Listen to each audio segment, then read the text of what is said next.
Let us see the council. Don't put that in my eye. Well, good morning to all of you. Well, today we are going to have an exceptional Foreign Affairs Council. I think that never before we have had a council with so many, so important guests. In these dramatic circumstances, we managed to invite, and they are coming today, first, the Israeli Foreign Minister, the new one. Second, the representative of the Arab and Muslim countries diplomatic initiative, the ministers of Saudi Arabia, Egypt, Jordan, and the Secretary General of the Arab League. And after, in a separate each session, the Foreign Affairs Minister of Palestine. So we are going to have here today all actors, the countries engaged, the countries which are directly affected by the situation in Gaza. I've been talking with the new United Nations Coordinator for Humanitarian Support, Sigrid, who explained me yesterday at the phone, and she will come also to the Council to debrief the ministers. The humanitarian situation could not be worse. There is no words to explain how the situation is, with hundreds of thousands without anything, without shelters, without food, without medicines, and under the bombs. And every day there is a high toll of civilian people being killed. Many ministers have said that there are too many. Well, the question is, how many is too many? Too many, what does it mean too many? Well, too many is 25,000 people. For how long this is going to continue? And this is the thing that ministers will discuss today. So it's a very important meeting. I am happy to have managed to invite them and to make them to come. And after, we will have a discussion among us, among the ministers, and I will present, I already presented, a comprehensive approach. A comprehensive approach to what? I think that we have to stop talking about the peace process, and start talking more concretely about the two-state solution process. Because peace, it could be many different pieces. What kind of a peace you're talking about? So let's talk about what we want to do. And we want to do is to build a two-state solution. So let's talk about it. The way of naming, it's important. So from now on, I will not talk about the peace process, but about the two-state solution process. If we are serious about that, we have to study the underlying causes that prevent this solution of being implemented. And certainly Hamas is one of them, an important one. But there are others.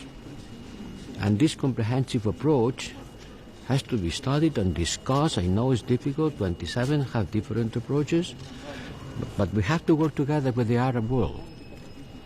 I know it's difficult, but it's our moral endeavor, our moral obligation to try to do our utmost to try to look for a solution. So from now on, please talk about the two-state solution process. High Representative, the Prime Minister of Israel excluded that option for the moment. You're going to meet with the Israeli Foreign Minister today, so how are you going to Are you going to mention this? Because his government has a different stand than what you just told us. I know they have a different stance. I know. And the Secretary General of the United Nations know also. And he answered yesterday in a very concrete terms, saying that it is unacceptable to say I don't want this solution, because this is a solution that has been approved by the United Nations. And the whole international community is behind it. So if they don't agree, we'll have to discuss. That's why we are here. We have to discuss, even if they don't disagree, even if they disagree, they have to come here and they will discuss with us and we'll study which other solution they have in mind. Which are the other solutions they have in mind? To make all the Palestinians live? To kill of them? 25,000 already in Gaza. 70% are women and children. Certainly, the way of trying to destroy Hamas is not the way they are doing, because they are seeding the hate for generations. We have in mind what Hamas is, what Hamas has done. And certainly we reject and we condemn. But the peace and stability cannot be built only by military means, and not in this particular way of using military means. I say that with the full respect to the victims of the Hamas terrorist attacks. High Representative, when you are talking about High Representative, I cannot answer 55 questions at the same time. When you are talking about two-state solution, are you considering Hamas to be a part of this solution? And Gaza, how are you going to deal with Look, Gaza? as I said, I presented a comprehensive approach. Don't say that a 10-point plan is, yes, it is a 10, 12, it's a way of presenting things. It's a complex thing, and it cannot be solved overnight. There are 30 years that this thing is being discussed without a solution. Don't expect me in a council to look for a solution immediately. There is a lot of problems. I cannot give you a concrete answer to all of them. So let's us work. Representative, how would you seek to persuade Israel? What will you discuss on Ukraine, as Ukraine is also on your agenda? Ukraine is also on the agenda. I understand that Ukraine is also on the agenda. The first item in the agenda. The fact that we are engaged on looking for a solution in the Middle East doesn't mean that we are not continuing supporting Ukraine. The first one intervening will be the Foreign Affairs Minister of Ukraine, and we will discuss with the ministers our continued support to Ukraine. And the Kimmich meeting will be a specific meeting of the defense ministers to discuss about it, boost our support. Don't worry, don't worry. The Ukrainians have not to worry. European support continues as stronger as ever, and it will continue. Humanitarian aid. How can you persuade Israel to accept your ideas or to take them seriously? What arguments can you use to convince them? What leverage do you have to move them in that direction? We are not still there. Let us work. A quick question on humanitarian aid for Gaza. Are there any other options on the table to increase humanitarian aid right now? This is what Sigrid is trying to look for. Certainly today the number of trucks and the controls and the delays of entering the trucks is not in accordance with the needs of hundreds of thousands of people. And that's why the United Nations has nominated a special coordinator for humanitarian support.